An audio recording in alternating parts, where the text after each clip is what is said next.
안녕하세요. 서귀포시 표선면 성읍리에서 가치의 가치 농업을 펼치고 있는 보로맛 대표 이종인입니다. 반갑습니다. 저는 이제 여기 보로맛 창업 전에요. 제주 신용보증재단이라는 곳에 근무를 했고 만 18년을 근무를 하고 난 후 마지막 이제 서귀포 지점장으로 이제 마무리를 했고요. 다르게 보는 힘이라는 책의 저자이기도 합니다. 근데 2016년도에 그 책을 발간을 했는데 책을 발간할 시점에는 사실 보증재단의 서귀포 지점장으로 근무를 할 때였고요. 그 책 내용에는 제가 여태까지 신용보증재단에서 근무를 하면서 다양한 기업을 이제 상담을 하게 됐습니다. 그에 따라서 이제 제주도 내 기업 대표들과 많은 상담을 하게 됐는데 대다수가 이제 부도가 난 대표님들과 이제 상담을 많이 하게 됐죠. 그러면서 그 속에 이제 많은 이야기를 나누게 됐고, 거기에 따른 지금 현안의 문제점들 이런 것들 좀 많이 알게 됐어요. 한편으로는 지금 제가 농업을 시작을 하는 것조차도 저희 부모님이 사실 제주에서 대농을 하셨는데 농사를 하면 할수록 이제 빚은 늘어나고 마지막 결국에는 집 경매까지 넘어가는 제가 고등학교 시절에. 그래서 저는 사실 다시 농업을 하지 않겠다라는 각오로 사실 직장에 악착같이 이제 들어가게 됐는데요. 어떻게 하다 보니 다시 이제 또 농업으로 다시 돌아오게 됐습니다. 그럼 이것을 한번 다시 되새겨 본다면 저희 부모님이 했을 때는 사실 농업이 아닌 농사였던 거였어요. 항상 일만 하시고 그에 따른 수확철이 되면 그때는 일시적으로 이제 수익을 가질 수가 있잖아요. 그 나머지 기간에는 이제 수익이 없었기 때문에 또 힘든 생활을 하게 됐고, 이런 부분이 제가 이제 자식으로서도 되게 싫었던 거였고, 이제 그러한 문제점을 좀 알게 되었고, 이거를 계기로 한번 좀 변환을 해보자 라고 해서 다시 이제 농업에 뛰어들게 됐습니다. 그 책에는 사실 제목은 다르게 보는 힘인데요. 여기 내에서는 트리즈라는 기법을 조금 변형을 해서 다르게 보는 힘이라고 이제 적어놨어요. 근데 여기서 간략하게 트리즈를 설명을 하자면 이 트리즈 기법은 우리나라에서 삼성, LG, SK 하이닉스 이렇게 대기업에서 문제 해결 기법으로 활용을 하고 있는데, 제가 이 기법을 활용을 하면서 너무나도 많은 성과를 얻게 되었어요. 근데 이 기법이 너무나도 좋은데 사람들은 대다수가 모르고 있고, 그래서 이 부분을 좀 많이 좀 전파를 한번 시켜보자. 그래서 기술적인 문제 해결 기법에서 제가 일상적인 문제 해결 기법이라는 트리즈를 이제 시작을 하게 됐습니다. 그래서 이제 강연으로만 할 게 아니라 좀 이것을 책을 좀 쉽게 풀어가지고 많이 전파를 시키려는 그런 취지가 있었어요. 지금까지 책은 이론적인 게 거의 대다수였지만 저는 이제 실제적인 이 트리즈 기법으로 문제를 해결한 사례를 갖고서 이제 정립을 해가지고 책을 내게 됐는데 2016년 5월에 발간이 돼가지고 한 달 만에 자기 개발 베스트셀러 1위가 됐던 책입니다. 그래서 실제적인 그 사례가 있었기 때문에 사람들이 많이 찾아주신 게 아닌가라는 생각이 들어요. 저희는 시초가 사실 이 보로맛은 이제 표선면 성읍리에 지금 소재하고 있는데요. 그래서 당초에는 우리 네 농가가 공통점이라는 것은 사실 제주시에서 이제 거주하고 있었지만 네 가족 모두가 내 집 하나 없던 사람들이었어요. 다 이제 사글세를 살고 있었고 자본조차도 없었고, 그다음 부모로부터 물려받은 이제 농지조차도 없었던 거예요. 근데 농사를 어떻게 할 것이냐. 그래서 착안했던 게, 사실 저는 이제 트리즈 기법을 배우고 있었고 강의를 하고 있었기 때문에 자, 이것조차도 한번 트리즈 기법으로 한번 적용을 해보자.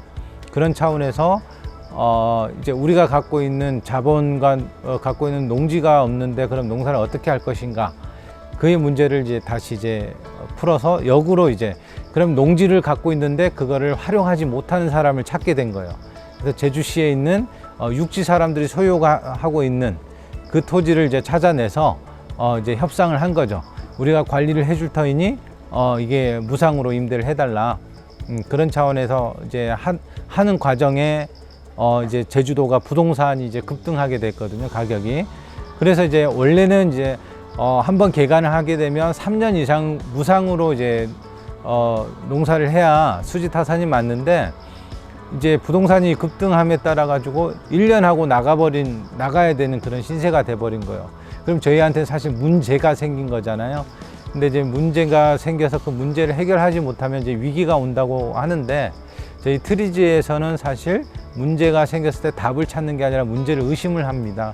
즉, 위기라는 말은 위기 위자에 기회 기자를 써서 위기 속에는 기회가 반드시 온다라는 그런 의미도 있는데, 그에 이제 착안해서 저희는 항상 이러한 문제가 생기면 또 기회를 찾게 된 거예요.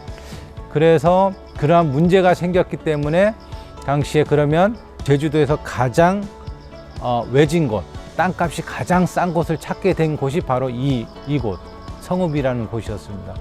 그래서 그 당시에는 여기에는 길도 없었고, 이 토지 자체가 다 이 자갈돌로, 현무암 돌로 이렇게 있다 보니 농사하는 사람마저도 이 땅을 거절을 했던, 그러다 보니 이 땅이 팔리지 않는 땅을 갖고서 저희가 이 남들한테 문제가 있는 거를 우리가 기회로 삼아서 한국농어촌공사에 의해서 토지 매입 자금을 활용해 가지고 이 토지를 처음 당시에는 2만 평으로 시작을 하게 됐는데요.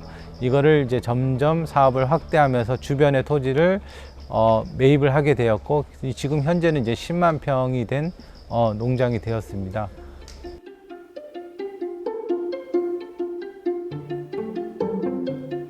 제주도에선 처음으로 행정의 지원 없이 우리 스스로 메밀축제를 펼치게 됐는데요. 보통 축제하면은 뭐 2만 명이 왔다, 3만 명이 왔다, 이런 게 이제 축제라고 했었는데, 저희는 그 첫 축제 목표를 200명으로 세웠어요. 200명을 이제 각자 아는 지인들 통해서 오게끔 해서 그 사람들이 만족을 주자. 그리고 여기 와서 감동을 주고, 감동을 뛰어넘어 사실 우리가 한번 졸도시켜보자. 네, 그러한 전략을 짠 거죠. 그래서 그분들이 첫 축제에 만족이 돼서 그 다음 해에는 이분들이 축제를 한다니까 홍보 요원이 되더라고요. 그래서 이제 두 번째는 2만 5천 명이 오게 됐고, 세 번째 25만 명, 네 번째 작년에 이제 30만 명을 오게 됐어요. 메밀 축제를 할 때는, 메밀이 펼쳐져 있을 때는 메밀 가루, 즉석에서 메밀 도정을 해서 메밀 가루를 팔고 메밀 쌀을 팔고요. 그 다음에 도정에서 남은 껍데기, 메밀 껍질을 갖고서 메밀 껍질을 삶고 말리는 과정을 보여서 베개를 만들어서 베개를 판매를 하고요. 그 다음에 즉석에서 메밀 젤라또, 메밀 아이스크림을 판매를 하고, 그 카페 내에서는 메밀로 만든 크로와상, 크림 크로와상, 메밀 라떼, 그다음에 메밀 미스트, 이렇게 메밀 관련된 상품들이 이렇게 나오게 되고요.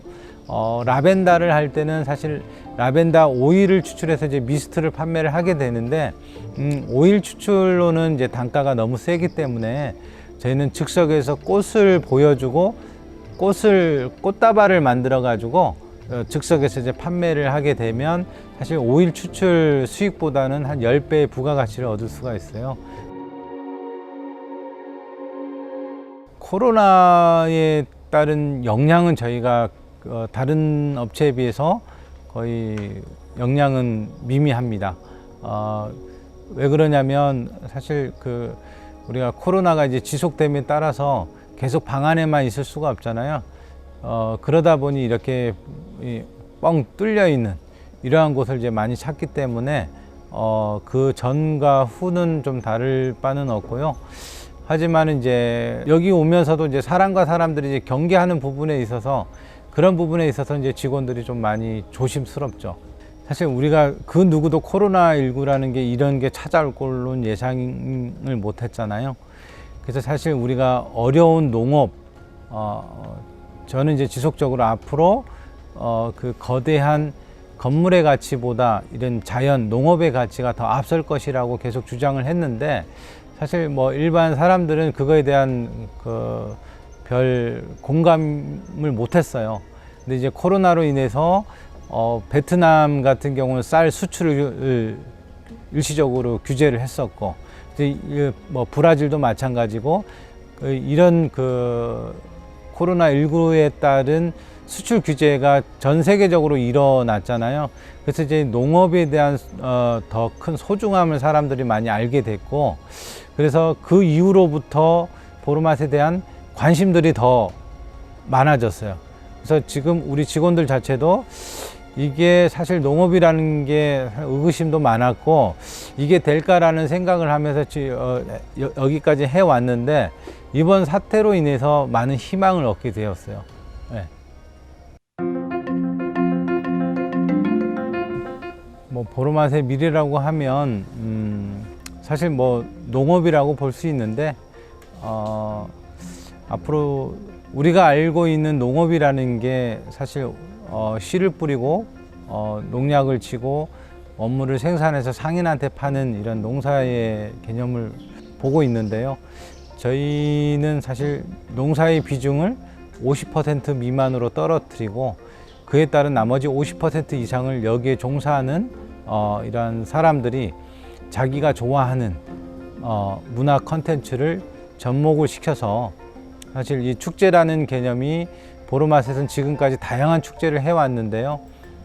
이 축제가 오는 관광객을 위한 축제가 아니라 한 해에 우리가 일궈놓은 곳을 고생했다는 어떤 그 대가로서 우리 직원들만의 그 축제를 열어서 그 축제를 관광객들이 보러 오는 그러한 축제가 바뀌는 쪽으로는 가고는 싶어요. 그래서 이 보로맛이 앞으로는 우리 젊은 층들이 가장 근무하고 싶은 곳, 뭐 유니폼, 밭을 가는 모습조차도 멋있어 보이는 그러한 직원들 모두가 자부심을 가질 수 있는, 꼭 여기 내에서 근무를 하고 싶은 그러한 보로맛을 만들어 보고 싶은 게 있고요.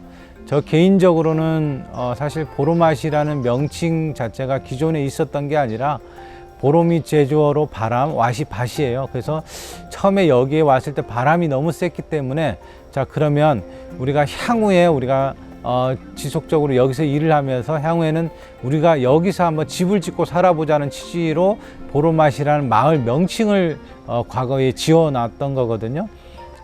그래서 이제 올해 이 보로맛 마을 조성을 시작을 하게 됐습니다. 그래서 저 개인적으로 이 보로맛 마을을 조성이 완성이 됐을 때 초대 이장이 돼 보는 거예요. 초대 이장이 돼서 전 세계 행복 지수가 가장 높은 국가는 만들 수는 없겠지만 전 세계에서 행복 지수가 가장 높은 마을은 한번 이장으로서 만들어 보고 싶은 그러한 목표가 있습니다.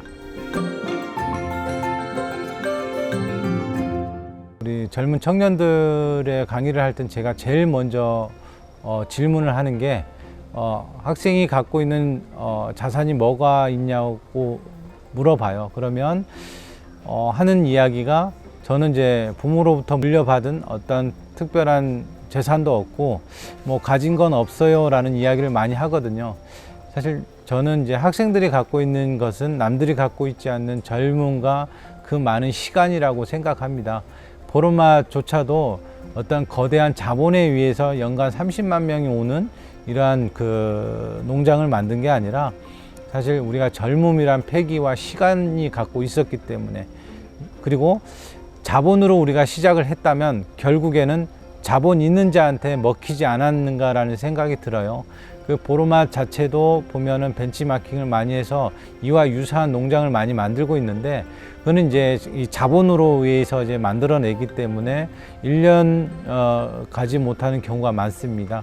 그 자체는 결국에는 우리가 그 젊은 시간과 어떤 버려진 이러한 것을 많이 활용을 했기 때문에 이제 우리가 남들한테 각광을 받지 않나라는 생각이 드는데, 우리 학생들도 지금 내가 갖고 있는 건 아무것도 없어, 나한텐 문제만 많다, 이런 생각을 하게 되는데, 그 문제가 많이 생긴다라는 것은 결국 내가 뭐 어려움에 처해 있는 것도 맞겠지만, 사실 그만큼 내가 왕성하게 성장하고 있기 때문에 문제가 많이 생기고 있다라는 걸로 생각을 해 주셨으면 좋을 것 같아요.